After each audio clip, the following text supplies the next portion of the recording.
Good morning. This is Jim Colburn of Commodity Research Group.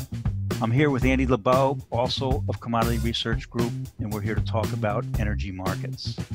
To learn more about us, you can check out our website, commodityresearchgroup.com, where we post our podcasts and blog. We'd like to thank our friends at EKT Interactive Oil and Gas Training for hosting this podcast. Check out their newsletters, podcasts, and learning modules at ektinteractive.com.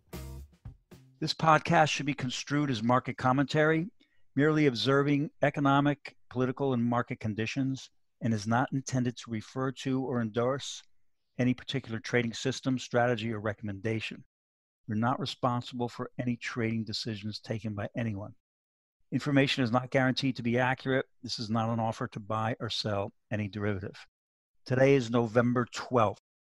And I feel like, once again, there's a lot going on, Andy. Good morning. Good morning, Jim. There's always a lot going on in this market. Yes.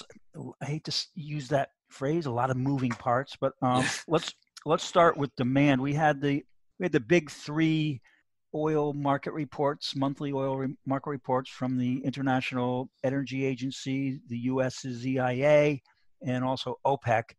And they all downgraded or revised downward their demand, especially for the fourth quarter.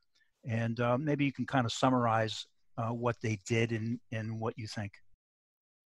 Well, first of all, I have to say it's really no surprise to us here at Commodity Research Group at CRG, because I think we've been saying almost every single podcast that these demand estimates were much too high and that we would not be surprised to see them revised downward. And indeed, the three of them revised demand downward, as you said, Jim, mostly in the fourth quarter. There was about 1 million barrel a day revision for both OPEC and the IEA. I think the IEA was downward by 1.2. Most of that revision, the IEA says, is as a result of the lockdowns in Western Europe or in Europe, as well as the mild start to the Northern Hemisphere winter. And again, you look at what's happening with the lockdowns, it directly affects transport demand. We've been talking about this since February or March, and our number was one that we thought the lockdowns in Western Europe was going to lead to a decline of about 1 million barrels a day. So we were pretty close to where the IEA was, and they also revised downward into going into first quarter. Again, concerned about the potential for lockdowns not only in Western Europe but elsewhere. So I think that their numbers were way too high even to begin with. So that's not a big surprise that they revised demand downward, and certainly, there continues to be a lot of uncertainty on where we're going with demand. A lot having to do with where the virus goes, obviously, and what government reactions are going to be to the virus, as well as the progress of the vaccine. It should be noted that while demand was revised downward globally, there are some pretty bright spots, Jim.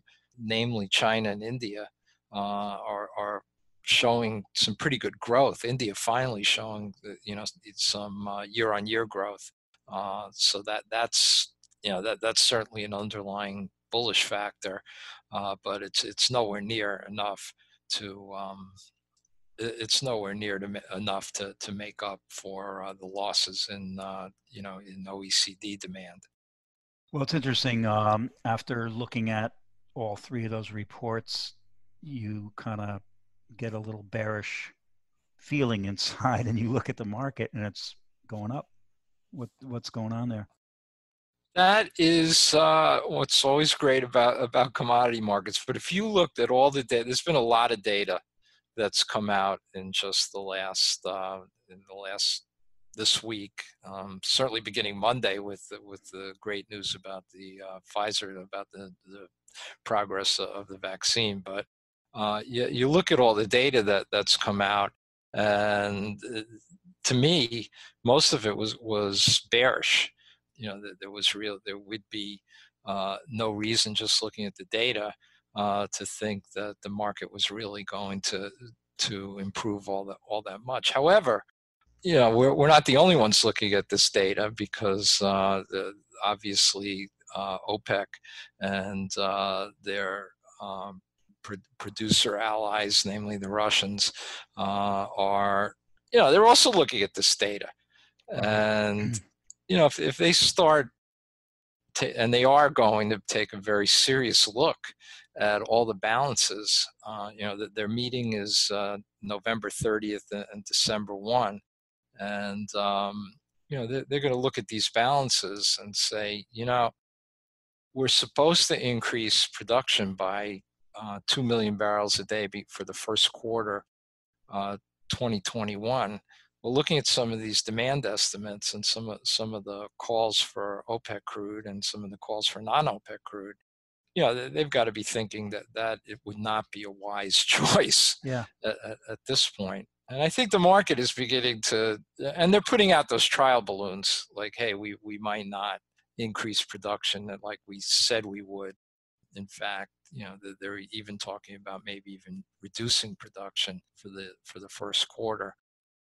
We'll see how that goes. But, so I think that really removes a real bearish factor for this market. And that was 2 million a day, right? 2 million a day, yeah. Right. They increased 2 million a day in August, and in reality, they never really got much of a bang for that. That didn't really, the price didn't go. Not that they really would have. I think they were expecting the prices would be a little bit higher, because remember, they're trying to match their output to demand, and because the demand has been consistently lower than what they had thought when they met a couple of months ago, it's kept the market is much below, I think, what their expectations had been. So, I don't think they're going to be anxious after really not gaining all that much by increasing production. I mean, obviously they're gaining revenue, but at about the same price or even lower. I mean, let's not forget that just last week or 7 or 8 sessions ago, WTI was down around $34, below $34. Right. So, it hasn't really been it hasn't been what OPEC Plus had really wanted, for this quarter. And I'm pretty certain that they're going to be taking a hard look at increasing production for next quarter and decide not to. And I think the market's there too. I think the market's there too, and that's part of this rally that you're really removing what would be an overwhelmingly bearish factor for this market if production was to go up by 2 million barrels a day. Yeah, it's interesting. A few months ago, or when this pandemic was in the beginning, I think you talked about how difficult it was to get a handle on demand, and we would see revisions by millions of barrels, and now it's maybe hundreds of thousands of barrels, but still, I think the EIA suggested that they might be overestimating demand. I think they actually said their risk to their numbers is probably on the downside. So, yeah, it's hard to believe OPEC would. Well, I mean, they did it earlier this year, but that was more of the Saudis, flexing their muscles. But so basically, I don't know if you want to put a probability percentage on it, but you think the way the situation is right now, going into this November 30 meeting, that these guys are not going to put 2 million barrels on the market? And is there a positive probability that they might take barrels off? Or what's your feeling on that? First of all, when they're sitting in these meetings looking at the market, what's their number one decision factor is, where is the price today? Right? Yeah. What's the price today?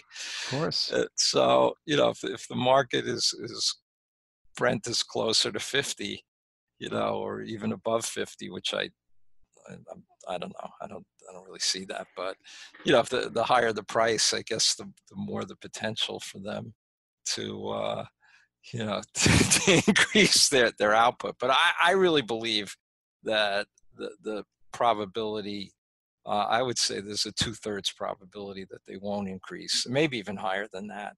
Decreasing, again, that's going to depend on the price. If the market's really taking it on the chin in 2 weeks, yeah, they may look at decreasing production. Increasing it, again, I think Brent's really going to have to be flying for them to be increasing production for the first quarter. It's interesting that you say that these OPEC guys are looking at their screens, because we remember the day when in one OPEC meeting, when a minister said those numbers on your screen are wrong. You remember that when the future just started? Yeah, right. It was like, I think it was 1986, something like that. Anyway, so we talk about OPEC. Libya's been in the news. Are they actually producing 1 million barrels a day right now? Well, that's what they say. That's what they say. That's what they say. Although they did put a caveat that they may not be able to sustain 1 million barrels a day. But I think even 1 million, even getting to 1 million this quickly is a tremendous job by them. Most analysts, including myself, thought there was no chance that they'd get to 1 million in 2020. We'll see if it's sustainable. They're talking about trying to get up to 1.3 or maybe even higher. Yeah, I was going to say, first quarter. Yeah, I mean, if 1 million this quickly is so surprising, maybe they can get to 1.3, and then we'll have to see how long they can do that. And that's another thing that's undone OPEC is that Libya's been able to increase production. Of course, they are not part of the OPEC Plus agreement, so we'll see. We'll also see how long, until they're brought in to the agreement. But I think Libya was talking about, well, maybe by 2022, we'll look at it. But that's been a factor. Iraq too has increased production, although today there were some news items about Iraqi production being lower for November. We'll see, because they're under pressure. They've had trouble getting Kurdistan into cooperating with the government. So those are two actors that clearly want to see the output, see increase output. We'll see where Iraq, what the Iraqi numbers end up being. So so far you mentioned China and India demand is picking up over there, but Europe's going into lockdown and demand will probably come down. What does that do for the flow of, say, products and oil in general? Well, I think we're going to start seeing products moving ever westward, because we'll see, there's going to be increased exports out of China, because all their export commitments or their quotas haven't been met, and inevitably, I think the marginal barrel is going to start moving ever westward. Particularly, Europe is diesel could be problematic, because as we know, diesel powers a lot of the cars, unlike in the U.S. So I think we'll probably start seeing diesel. We already saw pretty high diesel exports into the U.S. for the last, not this week, but the prior 2 weeks. They were like off the charts, and I think we'll probably start seeing that, particularly since the HOGO, the spread between heating oil and gas oil is pretty high. So you can make it work. So I think we're going to start seeing some of that excess just keep moving west. So let's talk about the U.S. U.S. is the COVID cases are starting to increase exponentially, and we're kind of in disarray as far as a federal policy. But each state has a. I know in New York they're doing sort of a mild lockdown, not like it was earlier in the year. We seem to know more about the pandemic than we did back then. What's your feeling for, like, let's talk about product demand in the U.S. and then we'll talk about oil production. Well, demand has certainly improved dramatically over the last, since the lows, Right. which is not saying all that Oh, much. I mean, the low of U.S. total product demand in April was like 14.7 million barrels a day. And right now it's running around 19 million barrels a day, so we've certainly seen some improvement across across the board, but it's nowhere near what it should. It's nowhere near like the last 5-year averages. You look at you look at total demand, and it's, let's say it's running at 19 million, and the 5-year averages are 20 and a half to 21. So, we're not really, we're improving, yeah. but we're not close to normal.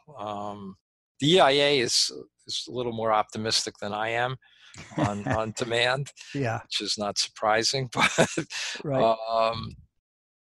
I think if we look at diesel demand has been pretty good, improving. There's still good demand for goods.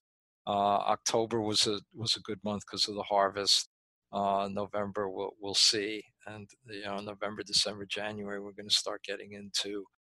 We'll start getting to weather for diesel, but diesel's probably, of the major transport demands, the best. Gasoline is challenged, Jim, because of the unemployment. We need job. We need people to be going to their jobs, and the employment picture is improving, but we still have millions unemployed. And, Right. I do see. We had a bounce back in GDP. Was that in the second quarter? No, third quarter, second quarter, and we're looking for. Sorry, what was the plus 30? That was third quarter.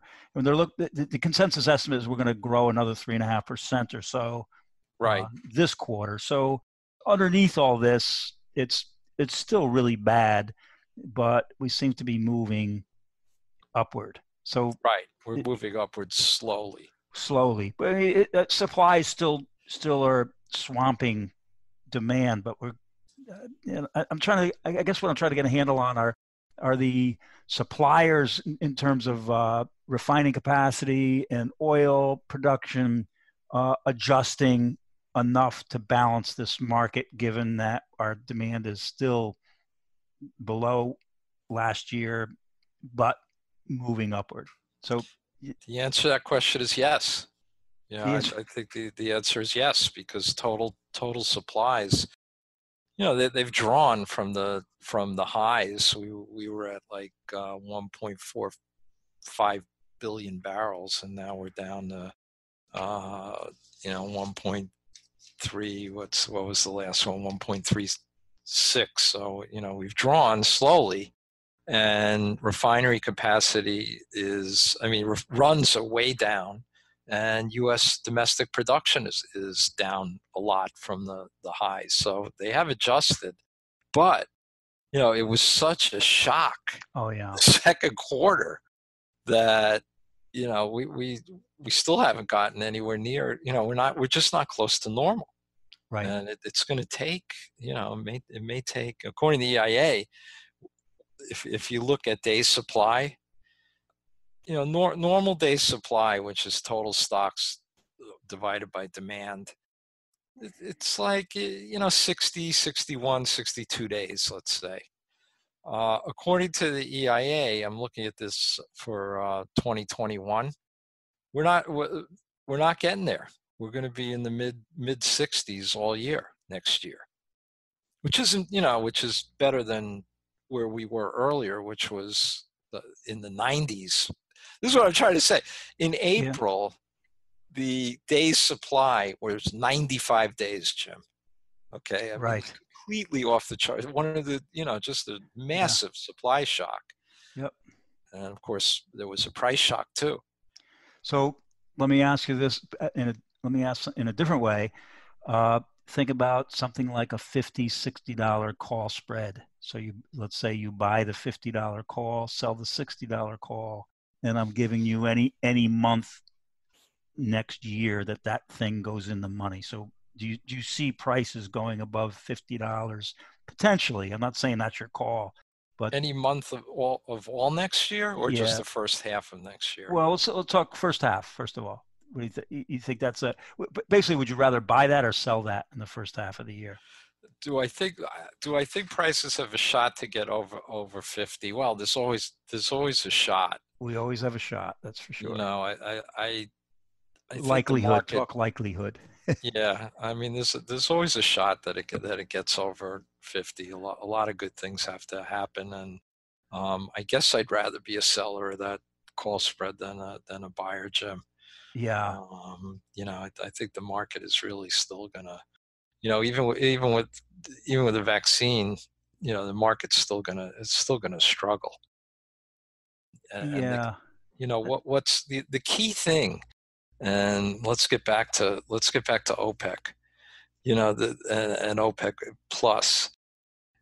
If the prices rally really sharply, Yep. as we head in the second or third quarter, they're not sitting on their hands. No. They're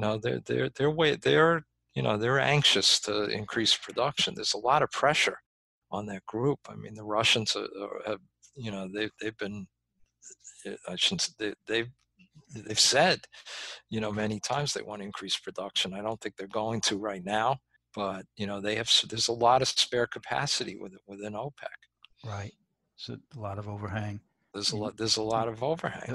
In stocks, and then also behind that, there's overhang and excess capacity. Right. Yeah. Right. And and as I said, you have a lot of producers that are, anxious to the Persian Gulf producers. Libya is not in the agreement, but And then, yeah, I was going to say that we get this great news about a potential vaccine coming, and it's the question of when. So we talked about this when you're trading futures contracts, the December futures goes off November. In fact, the December option is gone before the OPEC meeting happens. So, if you're thinking about, okay, we've got this vaccine, that's great news. When does it become effective in terms of oil demand?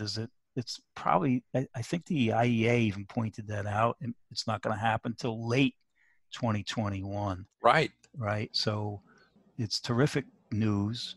And but from an equity standpoint, if you're buying, if you're counting on demand from that vaccine to help you out, it's not going to help you out for a while. But if you buy, let's say, a basket of oil equities, and they're going to be still in business by the second half of the year, it's going to help them out. It's just not going to, what I'm saying. I'm trying to Yeah. the difference between it's like when our beloved company went bankrupt and the judge came in and froze accounts.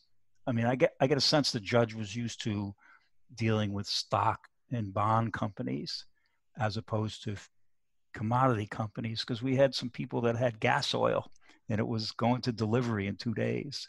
It's not like owning Apple stock. You can own it for as long as you want to. So is it the news that affects sort of the oil companies that are doing business, or companies that earnings are affected by changes in energy prices. It's different than when you're actually looking at the futures and especially the options. Right. Because we expire. Right. The Yeah, we futures expire. expire. We expire. Yeah. Equities you could keep trading, and I Yeah. guess they discount. You discount future earnings and future cash flow, Yep. and Yeah. certainly. one would hope that demand is going to be a lot stronger in second half, but we still have to get through the hurdles in the first half, and that we don't know if there's going to be future lockdowns here in the U.S. I'm sure it's not going to be like it was in March or April, Right. but Yeah. there could be some targeted lockdowns, Yes. and then how does that affect our psyche, right? Because the big problem still is jet fuel. It Right. isn't like people are jumping on planes. Yes. They're not. I mean, there's definitely been in Asia, this jet fuel consumption and flight data is improving a lot, but Right. US not so much. It's Right. improving marginally, Marginally. Yeah. and that's the big area of concern. Now, the thing we haven't spoken about, Jim, and I know you always like talking about NGLs, Yeah. polypropylene and propane, but Yeah. that's really that's the Mrs. Robinson right feud. That's the good news is Yeah. that Plastics. Yeah. plastics, Yeah. right, Yeah. Yeah. that we're seeing. I think the numbers for we're seeing some decent numbers, and the EIA is expecting decent numbers for ethane, propane, polypropylene, naphthas, all the others. Yeah. Demand for other quote unquote other than the transport and jet fuel is improving. We also see I ran into a guy who just one of the trucks out here that delivers propane tanks, and he said his business is off the charts. People have been buying these outdoor heaters that are run by propane tanks. So I looked at it's probably not enough to move the needle because if it gets too cold, those things are good. People aren't going to use them because it's way they don't put off enough heat in the real cold weather. But right now, I don't know if it's moving enough to move demand, but you could see all these weird things the way people are adjusting to. Right. Well, I think what'll really move the needle on propane is going to be a cold. If it Yeah, is cold, yeah. and particularly cold in Asia, because the Chinese are, we'll see propane demand increase. Well, the EIA has a really bullish outlook on propane in there. I mean, they're saying we're something like 5% over stock levels based on the 5-year average now, end of October, and then coming out of March, we're going to be 16% below. So I think that's a pretty hefty draw, 16% below the 5-year average. So that's on top of the seasonal draw that you get. So that's a pretty big swing. It'd be interesting to see how that For pans out. propane? No, that's for natural gas. Sorry, Oh, for okay. natural gas. Yeah, yeah. Yeah. But they're expecting basically using going back to a more normal winter.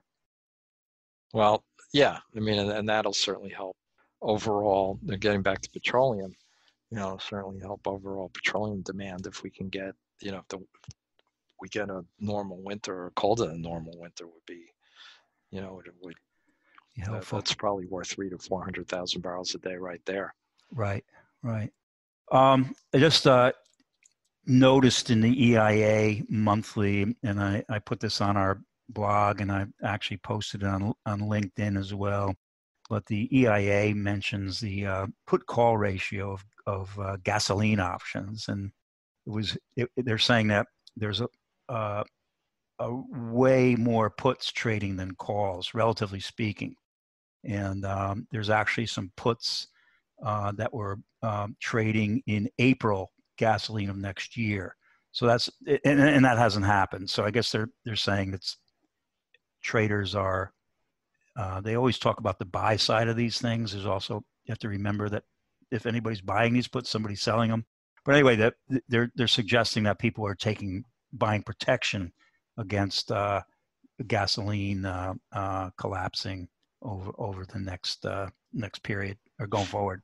You know And what? yeah, That's a problem. That might not be. Gasoline is worrisome to me mm-hmm. Because if we do start increasing, we're going to start increasing runs. I mean, runs have been down. One, to balance the market, but turnarounds and hurricane damage have kept runs probably lower than they ought to be, and they are going to increase. And if gasoline demand comes in soft, this winter, we could be in trouble on gasoline. So what? Yeah, I can see it. Yeah, It it's makes rational. sense. Yeah, It's yeah. rational. It's It's just rational. it's just I've never seen them. I mean, they talk about options sometimes, but not very much. And the other thing is, I had almost forgotten these things had traded. I know. They Are had they a trading? heyday. Yeah, they are. I mean, not that I know. much. It's very Yeah. very liquid, but they had a heyday way back when, and I don't know, maybe 2001 or something. But yeah, I haven't seen them. I don't even follow them. So that was like an eye opener. That might have been around our heyday too. Yeah, yeah, that's right. Right. Well, speaking of time decay, I was just looked at the options have been interesting. They got really quiet for a while. Now they're back. They're trading over 100,000 a day. I think on some of these down days, they're over 200. Like, was it November 2nd? We had that reversal day. And we saw vol get up to like 63.5 based on the second nearby. It's around 45.5 now. So it's still quite high. I mean, that's a think about the long-term average is around 30. So we're still high, and all the things that you've been talking about today, that makes sense to me. I mean, Europe going into lockdowns. OPEC is deciding on what they're going to do. So we go into this November 30th meeting, and they do decide not to put the 2 million barrels, and that's their decision. They're going to wait and see. They roll it over. Going into so the volatility tends to blow out on down moves and come in on up moves. Is that enough to sort of balance the market in the first quarter, or is it? Are we still if they don't increase? No. If they don't increase, yes, they don't increase. Oh yeah. I mean, we'll see. It looks like there's still going to be a stock draw. I mean, we're having a modest stock. There was a modest stock draw. It looks like in fourth quarter. I think I had like 1.5 million, and the other one, the EIA and IEA, were in the 2 million. But first quarter, it looks like the call on OPEC crude is, like 26.5 million barrels a day. They're producing 25 now. So we'll keep drawing stocks slowly, but that's a good thing. Right. And the IEA mentioned this, if they increased production, then there's no chance of a stock draw. And, that I think would be, that would be negative. Right. If they don't increase, I think the market's discounting on, just like a rollover right now. So I don't know how much more it's going to rally after the meeting. Right. If they roll over, and if they cut, obviously that's going to be bullish. Yes, it's going to be interesting to see how that plays out, because what kind of information are going to have from now till they meet different than what's going to change basically from now till then. I mean, obviously the whole world could change, but right, the whole world could change, right? what am I saying? What am I saying? What changed from last Monday to now? Right, that's right. Yes. I mean, maybe there'll be more. Maybe there'll be better news on vaccines. I don't know. The main change is going to be where the price is. So before we leave the options, the spread options, I was just looking at open interest, and it's not too interesting, but I think these trades might have been put on a while ago. But Jan through June strips, like the 2021, Jan through June, 1 month spreads strip plus 25 calls have about 4,000 open interest. And so that's the first half of the year, obviously. But what do you think about that trade going in the money? I'm not talking about what it's priced at. I'm just wondering if you think there's a chance that thing goes in the money. Well, Jim, I think as you and I have said many times, anything is possible. Anything is possible, right? And if I was to say, oh, there's no way, that the market could go backwardated. We know what would happen. Well, if you said that, I would go out and buy a bunch of these Right, calls. exactly. I would too. Yeah. Right? I mean, that's With the all due trade of all respect, times. Right. That's yes, the trade of all times. Well, we of always course. know if somebody said there's no way it could happen, that means it not only is there a way, but it probably will happen. One of my Um, favorite conversations was had a guy on the phone and he's selling a bunch of out of the money calls, and he said something like, I don't know where crude's going, but I know where it's not going. And so he's selling a bunch of these calls, and I hung up the phone. I wanted to call my grandmother and have her go buy these things. I said, that guy was way too certain for this oil market. right. And you know what happened, right? You don't even have to tell me. You don't even have to tell me. I know exactly what happened. It's like, okay, happened like right away. Oh, you're done selling? Yes. Yes. Markets are like that. They know exactly. I know. They know how to punish you. They do. They really know how to. But getting back to your question about backwardation, yeah, certainly it is possible, and I think the way that could happen, obviously, if demand improves and margins get better, and runs are slated to increase. But on the domestic production side, there are some people who believe that U.S. production next year is really going to be declining at a pretty rapid rate because of the depletion of the depletion rates and rising costs, and think that production, which it was down because of these hurricanes. The IEA has it going from the EIA has it going from like, currently it's I think it's like 10.5. They have it going up to 11.1, 11.2, and pretty much plateauing around 11 million barrels a day. There are some people who believe they're on their way down to 10.6 million barrels a day next year, and if they're right, there's a chance that these spreads could go backwardated. Definitely a chance that it could go backwardated. Yeah, it's I'm thinking second half of the year more likely, but once this vaccine kicks, listen, it's we're still a long way away, but let's say we get more positive news and we get it out there, and you start to see the vaccine having an effect there. I mean, you might see a surge in demand. It might be overwhelming demand surge and like to fly and to travel more. Definitely. I mean, I'm hoping. I think there's got to be tremendous pent up demand. I'm sure you and I and everyone who's listening to this podcast is antsy to get out, to get going, to get going. But it looks like we still have to wait. Yes. Do you want to say anything about the election? Is anybody in the Biden camp studying Grant at Vicksburg yet, or let's talk about oil prices. What does it mean for oil prices? We'll do it quickly because we're getting to the end. Yeah, we're getting near the end of our time. But I think in the near term, it's not going to have. I don't see a change of administration having all that much of an effect. Certainly, there's going to be there's going to be a move towards the green. There'll be more investment and more policy towards the greening of energy, but that was underway anyway. Right. The market was moving it. The market was moving it anyway. Yep.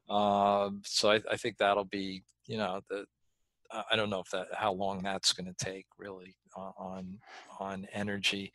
Had a major headwind, but still moving forward, and maybe now it'll have a tailwind. Right, it'll have a tailwind. President-elect Biden had said that he is not against fracking. Mm-hmm. He is against drilling. He's looking at drilling on future drilling on federal lands, and in anticipation of that, a lot of domestic producers just stockpiled permits. So, and those permits, I think, if I'm correct, they're good for a couple of years, maybe longer. So that I don't think that's going to have a major impact on production. at least in the short term. And politically, obviously, the big question is where we're going with Iran and Venezuela and the sanctions. And, I'm sure that's going to play out a lot next year. But those sanctions, from lifting those sanctions to allowing Iran onto the market, I'm sorry, from rejoining the JCPOA to Iran actually increasing production, getting more barrels onto the market, that's a long way to go. Right. That's a long, long way to go if it ever, if ever. Yeah. And that's, yep. Yeah. And Venezuela, that too, that's a difference, that's going to take a lot of time. And I think as long as Maduro's in office, it may not happen at all. Right. Right. And finally, do you want to make a like a price? What do you think about prices going forward, say the next couple of months? Oil. Yeah. Is there a chance to get up to $50? As I said, yeah, I think there's there is a chance if if we're somehow able to dodge the COVID bullet here in the U.S. But I think more likely, I still like the market in like a $38-$45 range, something like that. We're far from out of the woods, even with this rally. We're very far from out of the woods, and we're a long way from getting back to normal on inventories, on demand, production. So, there's a long way to go. Now, you didn't blink when we traded down to 34. You still thought that was a good range, if I recall, right? 38. Yeah, You've been saying 38. I thought that. Yeah, I mean, maybe 34. I was a little surprised we got that low, but I think that was on the lockdowns. Yeah, and the market was really freaking out at that point. This was that. What was the recent low that we hit? I think it was like 33. Yeah. 70, right. 80, something like that.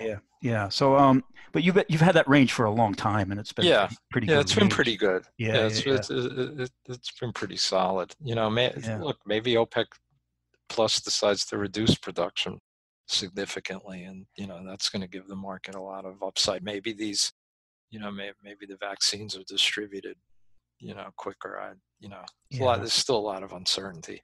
Yeah, I did a little class on options and futures, and I gave the students a couple of price charts and asked them what they thought about the market.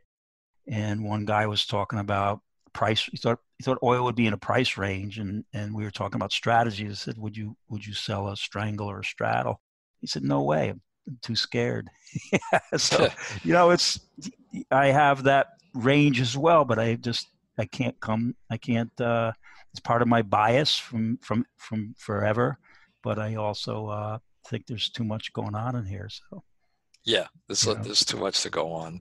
That may be the trade to sell those strangles, but it's not my trade. No, it might not be the best if if you want to sleep at night.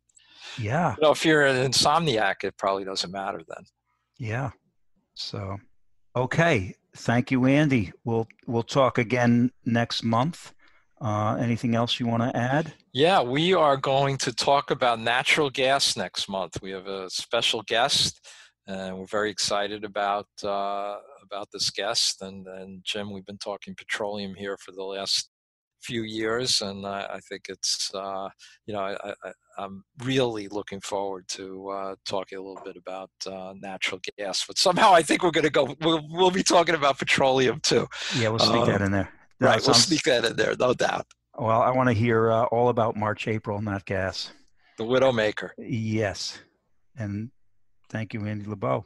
Thanks, Jim. Talk to you later.